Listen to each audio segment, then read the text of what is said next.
This is the real reason why you keep attracting toxic men. First, you need to understand this. There's two types of men: disempowered masculine men and empowered masculine men. So the disempowered man can be emotionally weak. He chooses to repress his emotions and he hides out in his logical mind. He might only be able to validate himself through power, money, or sex. He's focused on domination and manipulation. He has little to no control over his desires, and he likes to fix and control feminine energy. Now, an empowered masculine man, he is non-reactive. He is humble. He is present. He is grounded. He is goal-orientated. He's ambitious. He's focused. He can tap into his feminine energy, his emotions. He can be present without being distracted. Now, it is my belief that you will attract either type of man based off of a few things. Your current level of worthiness. And this is something that you subconsciously believe about yourself. So if you believe that you don't have a lot of value, that you're not worthy of proper healthy love, that you're not able to set boundaries without people getting mad at you, you're operating out of a state of wounded feminine energy. And when you're in this state, you're going to attract more men who are also in their wounded masculine energy. Another thing, while you're on your journey of healing your feminine energy, your inability to be able to spot traits of an unhealthy, wounded masculine man might get you into some hot water. Now, a lot of us women have been operating out of a place of wounded feminine energy, which is not our fault. This is usually a result of childhood traumas, parents that might have also been operating out of their own wounded feminine or masculine energy. But the most empowering thing about understanding that is that we can heal our feminine energy. Now, we don't have to be perfect and be super in our healthy feminine energy to be able to attract a healthy man. But the more you start to focus on healing your feminine energy while simultaneously learning how to spot a disempowered man and saying no, you will start to see more healthy men come into your life. This is what happened to me. Again, you don't have to be perfect, but you have to understand if you are constantly with toxic masculine men, there's a part of you that is also operating in this wounded feminine energy. You are prey to these men. You don't have boundaries. You don't know how to say no. You don't even know how to spot these men until you're in the relationship. And instead of looking inward, not shaming yourself, but just looking inward, you're living in the narrative of all men are trash. And I promise you, it's not helpful. So if you want a part 2 on how to heal your feminine energy, how to spot a toxic masculine man, how to say no, like this video and follow me for more. Also, I have YouTube videos on all of this already. Let's talk about it.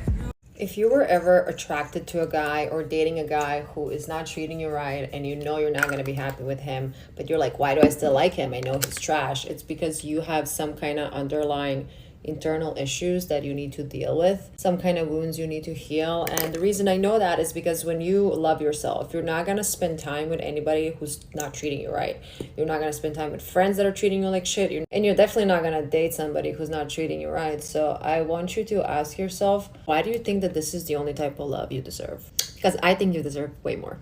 So let me tell you exactly why you can't keep a healthy relationship, and why no matter how hard you try to pick the right partner, you always end up getting the toxic, narcissistic, manipulative, abusive one in the room. And what I'm about to tell you may sting a bit. You may not want to hear it and you might resist it, but just let it in and consider it for a moment. It's because there's something within you that's mirroring the toxicity that you're attracting. There's something about your internal emotional relationship landscape that's calling in the trauma, that's calling in the drama, that's calling in the chaos.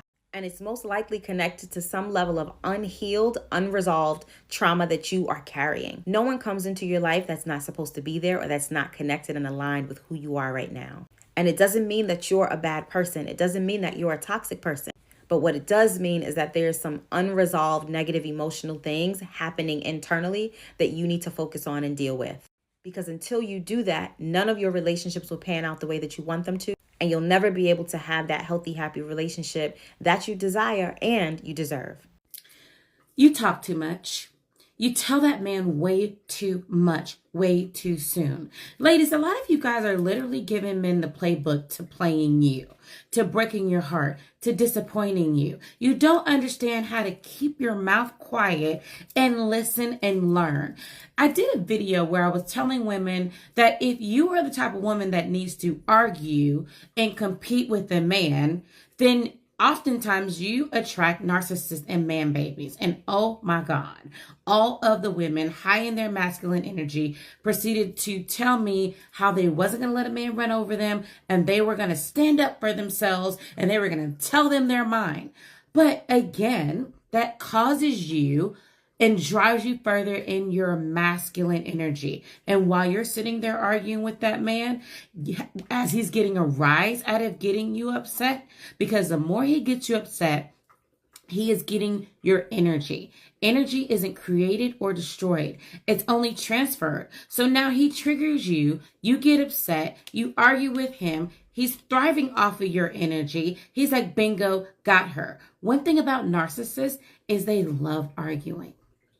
They love getting you upset because that's emotion. That's energy. They eat it up and they thrive off of it. And they drain you of your power on purpose because they don't have a power source. And because getting you upset means they have control over you. Anybody that can force you out of your peace has control over you. But because you're talking so much and giving them the playbook to your heart and to the way you think, and you're arguing your position because nobody's going to do you wrong, then you're literally telling them that they can have the power over you. You want to know what's more powerful than arguing with a man, than trying to make sure a man knows everything about you and what you will and won't tolerate? Being quiet, listening, paying attention to the signs that this man isn't the man for you, and then operating accordingly. The kind of woman that's so powerful that she can stand in her feminine power, listen, pay attention, and watch, and then walk away. That's a woman that's irresistible and powerful. A woman when a man attempts to control her by triggering her, by upsetting her, and when she can just look at him and laugh and walk away, she retains her power. He gets none of her energy. And for a man that is a narcissist, he won't be interested.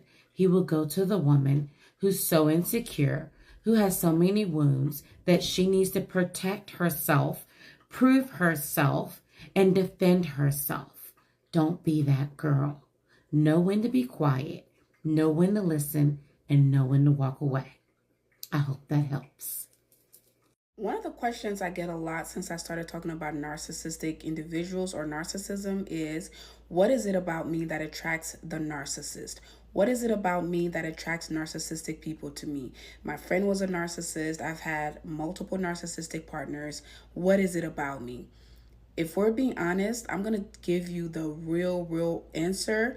And I hope you don't take offense to it. But if you do, then I'm sorry. You need to hear this. The reason you are attracted or attracting narcissistic people is because you have trauma, unhealed trauma. I know you're going to say, I don't have trauma. I didn't have any problems before I met this person. You did. And again, I'm not judging because I've been there, done that. And that's why I know. That's why I'm talking about this so passionately. That's why I'm talking about this with so much passion.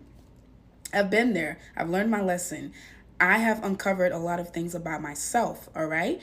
Most times, the reason we attract and consistently attract narcissists or narcissistic individuals is because we ourselves have unhealed trauma. We have a lot of issues that we have not dealt with ourselves. I'll give you an example for myself so you don't think I'm judging.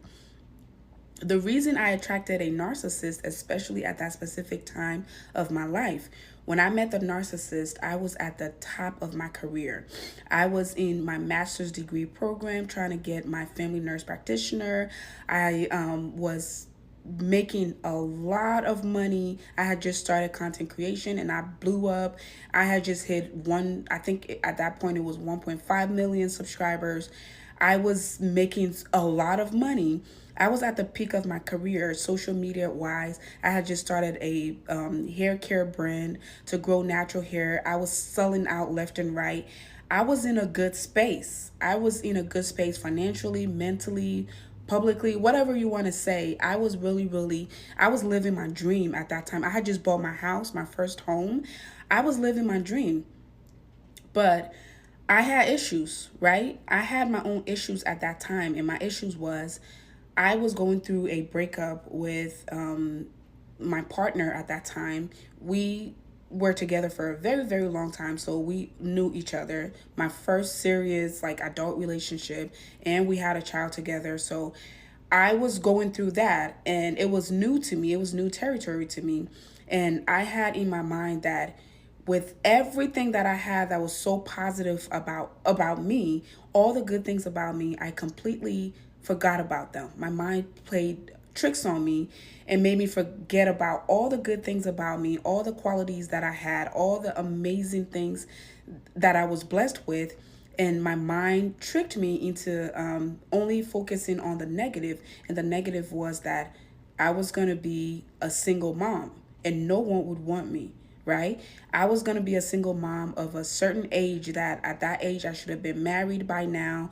I should have a family, and all the negative things that I told myself at that moment kind of made me feel like I needed to get into a relationship really quick and move as quick as that relationship moved. So within a month of dating, we were already getting serious. Within 2 months, we were living together. Within about 3 to 4 months, we were already engaged. By 5 months, I had bought a house and this whole person was living there. He had kids of his own. Like, it was a whole mess, right? But throughout the whole thing, I saw all the red flags from the very beginning, which is a story for another day. But all the red flags were there. But I continued to make excuses for it because I myself was broken. I felt like I needed to be here. I needed to do this.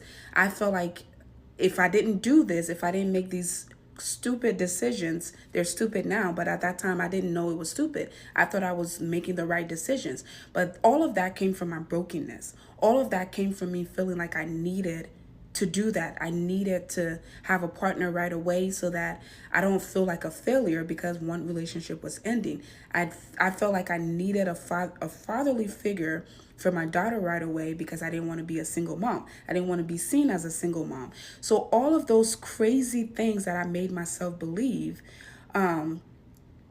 started to play tricks on me, and I believed it in those moments, and I was broken. So all of the toxicity, all of the abuse that I was going through, I saw it. I saw everything that was happening, but I made excuses. We even had a huge situation where there was a domestic violence case against me between him and the state, which means that the state was the one who prosecuted him or brought charges against him. I defended him throughout the whole thing. I was the one who bailed him out of jail when he was arrested that night for assaulting me or beating me, I should say. I was the one who went and bailed him out with the black eye. I protected this person. And in the public eye, our relationship was very public. I protected the whole relationship in the public as well. I pretended like everything was fine until it blew up.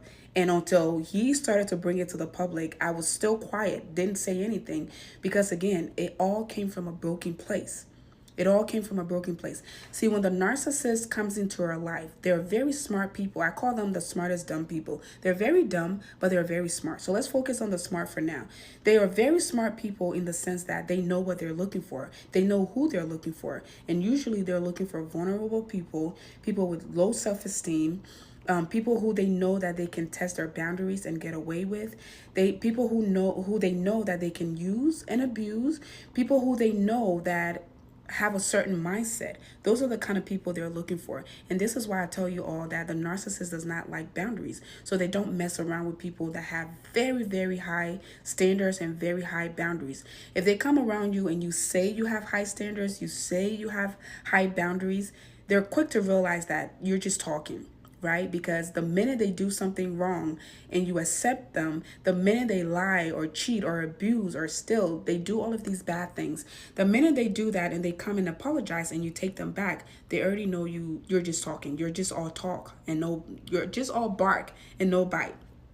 However way they say it. So they're smart in that sense. They know who they're looking for. They know who their victims are. And if this is you, if you have these weak boundaries and you have these traumas that are not healed or dealt with or acknowledged, you are going to continue to attract the narcissist because you are what they're looking for. So it's not so much that you are the problem. It's not so much that there is something written on your face that says, hey, I'm an empath and I'm hiring narcissistic people. It's not that. It's just when these people come around you, it can be a friend, it can be a coworker, it can be whoever, it can be anybody, but most specifically these romantic partners. When they come around, when you start talking, like you're in that talking stage, and they go a day without texting you, and then they come back and say, oh, I lost my charger, and you take it, they know that you have weak boundaries, right? Someone with strong boundaries will tell them, listen, I'm not here for games. I don't think it's okay for you to go a whole day without talking to me. You could use somebody else's phone and say, hey, I was busy today or something. But the fact that you can go a whole 24 hours without talking to me, that tells me that you don't respect me, and I don't take that. And if they do it again, you walk away from them and never look back. But if you say you have an issue with them not talking to you for a whole day, and they give you this sob story and you move on from it, and they do it again, you move on. They do it again, you move on.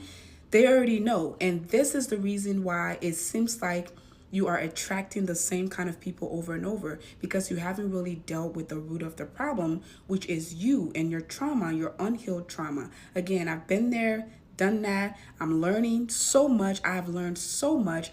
And that is the reason, to answer that question, that is the reason it seems like you keep attracting these kind of people. It is because you yourself have issues that you haven't dealt with. And I hope you take that in the most respectful way possible. I say it because I care for you, but I also say it because I've been there, done that, all right? You're not alone in this, y'all. There are a whole bunch of us out there, and we are just trying to shine some light on this so that everybody else can see what's going on. So if you would like more contents like these, please hit the link in my bio. Also, you can follow me for more contents like this by following me on my YouTube channel and also following me here. And you can also book a one-on-one coaching call with me. I look forward to speaking to you. See you all in the next one. Bye. The reason why you attract and continue to attract men that don't value, honor, and protect you, the feminine, is because you're not protecting yourself. Because there's been so many times that you see red flags, so many times that little feeling in your stomach and in your womb and in your heart tell you there's something off here. And yet you're so committed to this idea of being in a relationship that your masculine goes, who cares? Don't pay attention to that. Keep going and just see if they change. That's a way in which your masculine is not protecting you. That's a way in which your very own masculine is not defending you. And that's a way in which your very own masculine is not putting your safety and your truth and your needs as the priority. And when your very own masculine can't do that for yourself, guess what it's going to attract? It's going to attract masculine energy that also doesn't value you the same way. I will never stop reminding you, and that is that you are the one, and you attract based off of what is happening inside. And that is why this awakening and healing journey is so important, because when you can heal the energy inside, you literally heal your life. You literally heal what you're able to attract, and life gets way more effortless because you're standing in your truth and in your power.